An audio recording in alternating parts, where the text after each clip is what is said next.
Hello friends, welcome to BitLearner. আরো একটা সুন্দর কম্পিউটার নেটওয়ার্কের ক্লাস নিয়ে কিন্তু আমরা চলে এসেছি, যেখানে আজকে আমরা দেখব যে টাইপস অফ ডেটা ট্রান্সমিশন, অর্থাৎ ডেটা ট্রান্সমিশনের যে ধরনগুলো, যেমন এখানে দেওয়াই আছে সিরিয়াল এবং প্যারালাল ট্রান্সমিশন কি জিনিস, এবং এদের যেসব ভাগগুলো আছে তাদের কিছু বৈশিষ্ট্য, উদাহরণ এবং পুরো কনসেপ্টটাকে ক্লিয়ার ভাবে আজকের এই ভিডিওতে আমরা সম্পূর্ণ জানবো। তো দেখা যাক। প্রথমে আগে আমাদেরকে দেখতে হবে যে ডেটা ট্রান্সমিশন জিনিসটা কি জিনিস। দেখো, কম্পিউটার নেটওয়ার্ক বলতেই বোঝাচ্ছে যেখানে ২ বা ততোধিক কম্পিউটার থাকবে এবং প্রত্যেকটা কম্পিউটার একটা কম্পিউটারের থেকে আরেকটা কম্পিউটার, মানে সেন্ডার থেকে রিসিভারের দিকে ডেটা গুলোকে পাস করবে। এবার ডেটা পাস করা মানে কি? অ্যাকচুয়ালি তো বিটই পাস হবে। কম্পিউটার নেটওয়ার্ক, কম্পিউটারের জিনিস মানেই হচ্ছে সেখানে বিট পাস হয়। আর বিট মানে বাইনারি ডিজিট। বাইনারি ডিজিট মানে 0 আর 1। ওকে, তো আমরা যে ডেটায় বা যে কোনো মেসেজ বা টেক্সট বা কোনো ফটো যাই পাঠাই না কেন, সেটা কিন্তু অ্যাট দি এন্ড একটা বাইনারি ডিজিট ফর্মে আমাদের একটা কম্পিউটার থেকে আরেকটা কম্পিউটারে পাস হয়। দেখো, সেই জিনিসটা লেখা আছে কম্পিউটার নেটওয়ার্কে একটি ডিভাইস থেকে অন্য ডিভাইসে ডেটা পাঠানোর প্রক্রিয়াকেই বলা হচ্ছে ডেটা ট্রান্সমিশন। এইবার হচ্ছে যে ডেটা ট্রান্সমিশন কত প্রকারের এবং সেগুলো কি কি।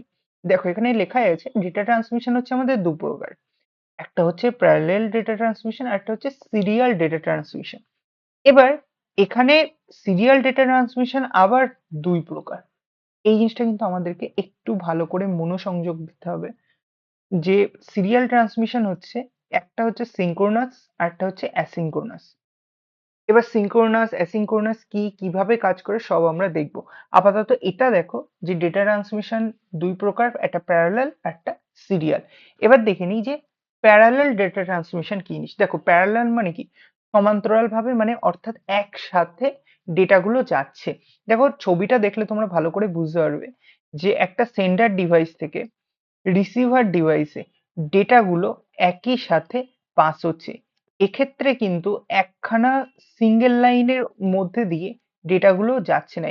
এক্ষেত্রে প্রত্যেকটা বাইট, প্রত্যেকটা বাইট মানে হচ্ছে 8 বিটস, এবং এই 8 বিটস হচ্ছে, দেখো, ৮ খানা চ্যানেল বানিয়ে রাখা হয়েছে এবং প্রত্যেকটা চ্যানেল দিয়ে বা প্রত্যেকটা ডেটা লাইন দিয়ে একটা একটা করে ডেটা বিট যাচ্ছে, এবং এই ডেটা বিট গুলো একই সাথে রিসিভারের কাছে যাচ্ছে। মানে রিসিভার এন্ডে এই ৮ খানা বিটস বা পুরো এই একটা বাইট একসাথে আসছে।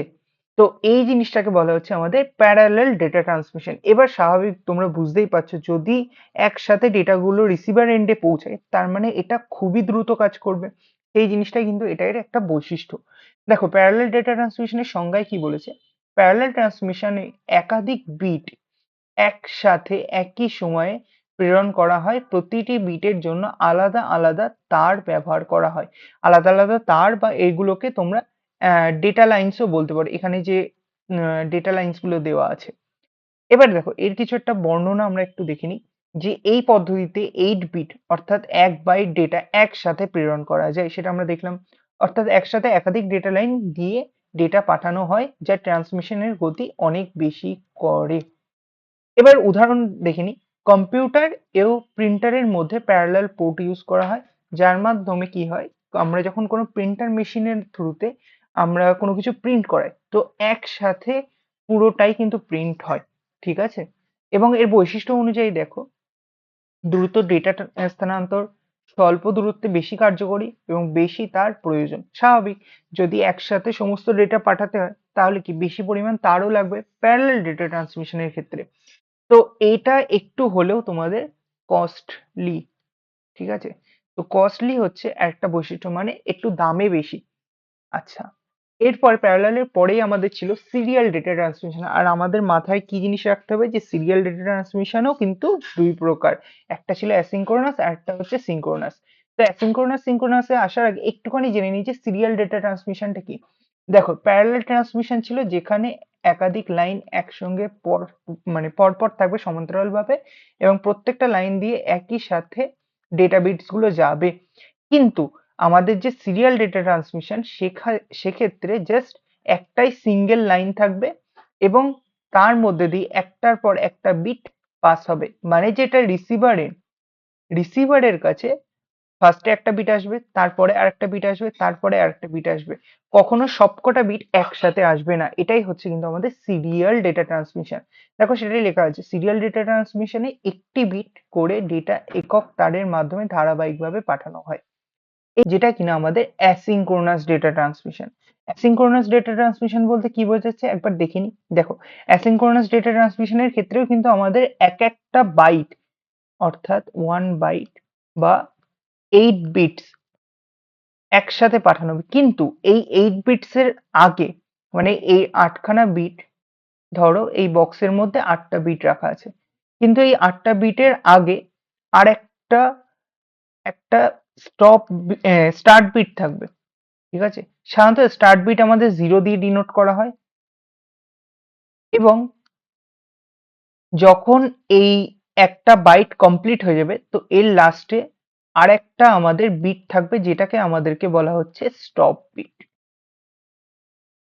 স্টার্ট বিট স্টপ বিট কেন রাখা হয়? দেখো, যখন একটার পর একটা ডেটা আসে, তো সেখানে আমাদেরকে বোঝাতে হয় রিসিভারকে যে এই ডেটাটা কোথায় থামছে, বা এই বাইটটা বা এই বিটটা কোথায় থামছে। ঠিক আছে? তো সেক্ষেত্রে প্রথমে স্টার্ট বিট দিয়ে স্টার্ট করতে হয়। স্টার্ট বিট দিয়ে স্টার্ট করলে রিসিভার বুঝতে পারে যে হ্যাঁ, এবার এখান থেকে ডেটাগুলো আসা স্টার্ট হচ্ছে, বা ডেটার যে অ্যাকচুয়াল যে ডেটা, তার যে বিটস গুলো সেটা এখান থেকে স্টার্ট হচ্ছে। আর স্টপ বিট রাখা হয় যাতে এটা বোঝায় যে ওই যে কটা বিট আসলো সেই বিট গুলো কোথায় গিয়ে শেষ হচ্ছে। তো সেটা আমরা এখানে গিয়ে বুঝতে পারবো। দেখো এই জিনিসটা এখানে করা আছে। যেমন প্রথমেই এই বাইটটা গেল, এই বাইটটা যখন গেছে এর কিছু অংশ এই রিসিভারের কাছে অলরেডি আছে, আর এবং লাস্টের যেটা, এটা হচ্ছে আমাদের স্টপ বিট। ঠিক আছে? এটা আমাদের স্টপ বিট। দাঁড়াও, এই লাইনগুলো হয়তো বোঝা যাচ্ছে না। এটা স্টার্ট বিটের জন্য, এটা হচ্ছে আমাদের স্টপ বিটের জন্য, আর এইটা হচ্ছে আমাদের অ্যাকচুয়াল ডেটা। এই জিনিসটাই আসি। এখানে দেখো 8টা বিট একসঙ্গে পাঠানো হয়েছে, এবং এই 8টা বিটের আগে একটা আমাদের স্টার্ট বিট রাখা হয়েছে, যেটাকে 0 দিয়ে ডিনোট করা হচ্ছে। আর সবার শেষে যখন এই 8টা বিট পৌঁছে গেল, তারপরে একটা আমাদের স্টপ বিট রাখা হয়েছে, যেটাকে 1 দিয়ে ডিনোট করা হচ্ছে। এবং দেখো প্রত্যেকটা বাইট বা প্রত্যেকটা চাঙ্ক অফ বাইটের জন্য আমাদের একটা করে স্টপ বিট এবং একটা করে স্টার্ট বিট রাখা আছে। তো এই জিনিসটা কিন্তু আমাদের অ্যাসিঙ্ক্রোনাস ডেটা ট্রান্সমিশনের ক্ষেত্রে দেখা যায়। এবার এর কিছু একটু বর্ণনা আমরা দেখিয়ে দিই। দেখো, দুই ডিভাইসের মধ্যে সাধারণ সময় এক নয়। এখানে স্টার্ট এবং স্টপ বিট ব্যবহার করে রিসিভার বুঝতে পারে কোথা থেকে ডেটা শুরু এবং শেষ হচ্ছে। দেখো, বৈশিষ্ট্যের মধ্যে আসলে দেখবো যে স্টার্ট এবং স্টপ বিট ব্যবহৃত হয়। হুম, সময় নির্ধারণ আলাদা নয়, ছোট পরিমাণ ডেটা পাঠাতে উপযুক্ত।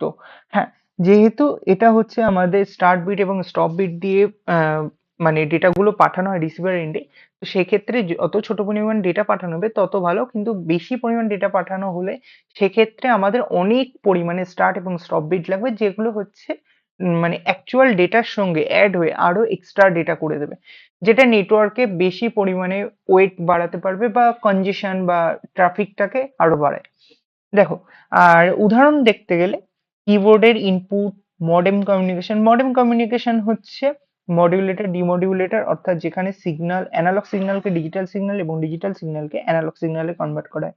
দেখো, মডেম কি জিনিস বা অ্যানালগ সিগন্যাল ডিজিটাল সিগন্যাল কি জিনিস, এটা কিন্তু আমরা লাস্ট ভিডিওতে ডিসকাস করেছি, তোমরা প্লিজ ওই ভিডিওটা দেখো। এবার আমরা আসি সিঙ্ক্রোনাস ডেটা ট্রান্সমিশনে। দেখো, সিঙ্ক্রোনাস ডেটা ট্রান্সমিশন বলতে কি বোঝাচ্ছে? সিঙ্ক্রোনাস ডেটা ট্রান্সমিশনের ক্ষেত্রেও সেম, এক একটা বাইট আকারে ডেটাগুলো যাবে, কিন্তু ওই বাইটের ক্ষেত্রে কোনো স্টার্ট বা স্টপ বিট থাকবে না।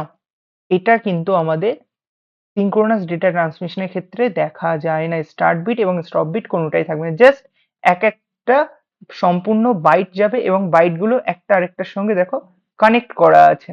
মানে একটা বাইট শেষ হবে আবার একটা বাইট যাচ্ছে, একটা শেষ হচ্ছে আর একটা বাইট যাচ্ছে। এবং এক্ষেত্রে একটা জিনিস ইউজ করে, সেটা হচ্ছে আমাদের ক্লক সিগন্যাল।